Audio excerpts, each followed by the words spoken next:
everyone. Today's topic is features of the company. I have written some of the features of the company. They are separate legal entity, artificial person, formation, perpetual succession, control, liability, and common seal. Now the first one, separate legal entity. From the day of its incorporation, a company acquires an identity distinct from its members. Its assets and liabilities are separate from those of its owners. Right? The law does not recognize the business and owners to be one and the same. Right separate legal entity means कि company की एक अलग पहचान होती है, एक legal status होता है क्योंकि ये रजिस्टर्ड होती है, राइट और बिजनेस और ओनर्स क्या हैं, अलग अलग होते हैं. बिजनेस अलग होगा और कंपनी के जो ओनर्स हैं वो अलग होंगे, right. They provide a separate identity to the owners and business. Separate means अलग अलग. Next point, artificial person. Right, A company is a creation of law. सबको पता है, अगर आप creation of law है, आप registered करवाएंगे तभी आप एक क्या कर सकते हैं, कंपनी को फॉर्म कर सकते हैं. And exist independent of its members. Like natural persons, a company can own property, incur debts, borrow money, enter into contracts, sue or sued, but unlike them it cannot breathe, eat, run, talk and so on. एक normal person की तरह company क्या कर सकती है, debts भी दे सकती है, प्रॉपर्टी भी उसके नाम पे हो सकती है, बोरो कर सकते हैं मनी को, कॉन्ट्रैक्ट्स कर सकते हैं, बट एक नॉर्मल पर्सन की तरह, एक नेचुरल ह्यूमन बीइंग की तरह कंपनी क्या कर सकती है, ब्रीथ नहीं कर सकती, ईट नहीं कर सकती, रन नहीं कर सकती, टॉक नहीं कर सकती. तो इसी वजह से कंपनी को एक आर्टिफिशियल पर्सन बोला जाता है. Right. Now the third one, formation. Company का फॉर्मेशन का जो प्रोसेस है, जब कंपनी को सेटअप करते हैं तो वो प्रोसेस जो है वो काफी टाइम कंज्यूमिंग होता है. टाइम कंज्यूमिंग क्यों होता है, क्योंकि इसमें कॉम्प्लिकेटेड प्रोसेस होता है, काफी सारे प्रोसीजर्स हैं जिसको आपको फॉलो करना होता है, फॉर्मेलिटीज काफी हैं, एक्सपेंसिव मेथड होता है, कॉम्प्लिकेटेड प्रोसेस है, नीड सेवरल डॉक्यूमेंट्स. और कंपनी को रजिस्टर्ड करवाने के लिए, फॉर्मेट करने के लिए अलग अलग डॉक्यूमेंट्स की जरूरत भी पड़ती है. Right. The formation of the company is a time consuming, expensive and complicated process. It involves the preparation of several documents and compliance with several legal requirements before it can start functioning. Right. Now the fourth one, perpetual succession. It means a company created by law and ended by law. Company को हम start भी किसकी help से करते हैं, law की help से करते हैं, और कंपनी को जब हमें एंड करना होता है तो भी हम एक लॉ को क्या करते हैं, लॉ की हेल्प से ही उसको एंड भी कर सकते हैं. Right. A company being a creation of law and can be brought to an end only by the law.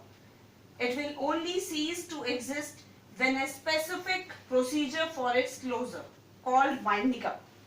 Right? Company को जब आपको एंड करना होता है, जब आपको कंपनी नहीं चलानी है, बंद करनी होती है, तो उस प्रोसीजर को वाइंडिंग अप बोलते हैं.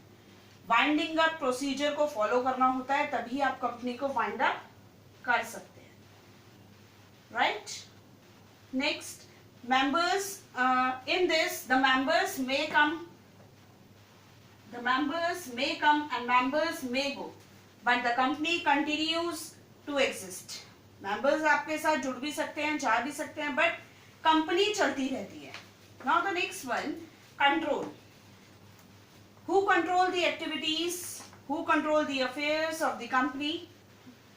So the answer is board of director control the affairs of the company.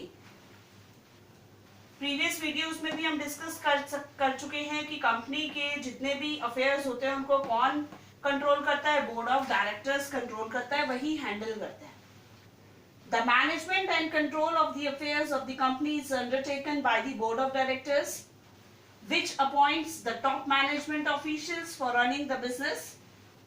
The shareholders do not have the right to involve in day-to-day running of the business. Right? Shareholders इसमें involve नहीं होते हैं. Next point is liability. The liability of the members is limited to the extent of their capital contribution in the company. जितने भी members या जितने भी persons company में join होते हैं, उन्होंने जितनी capital contribute करी होती है, उनकी liability भी उतनी ही होती है, उतनी ही limited part होता है. So the liability in company is, the liability of the members of the company is limited in nature. Right? Last one, common seal. Common seal means a company may or may not have a common seal. If a company has a common seal, अगर किसी company की common seal है तो वो क्या कर सकते हैं, अपने documents में affix कर सकते हैं उसको. It must be affixed to the documents such as agreements of the company. If the company does not have the common seal, then the person signing the document should be authorized by the board resolutions. अगर आपके पास seal है तो आप वो use कर सकते हैं.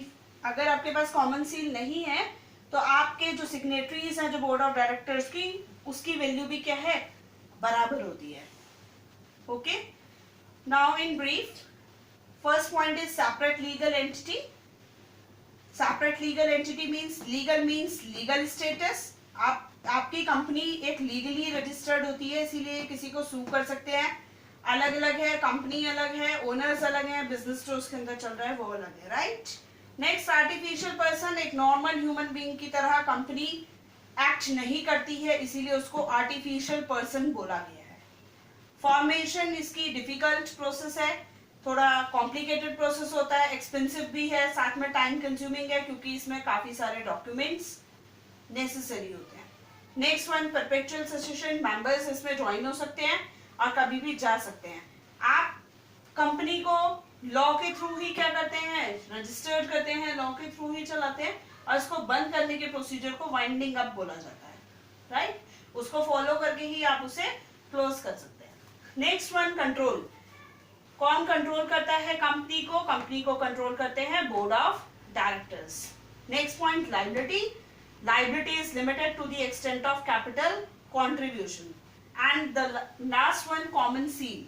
Common seal means कि documents में आप common seal लगाएंगे, उसको affix करेंगे तो आपका document जो है वो valid माना जाता है. Right? Thank you class.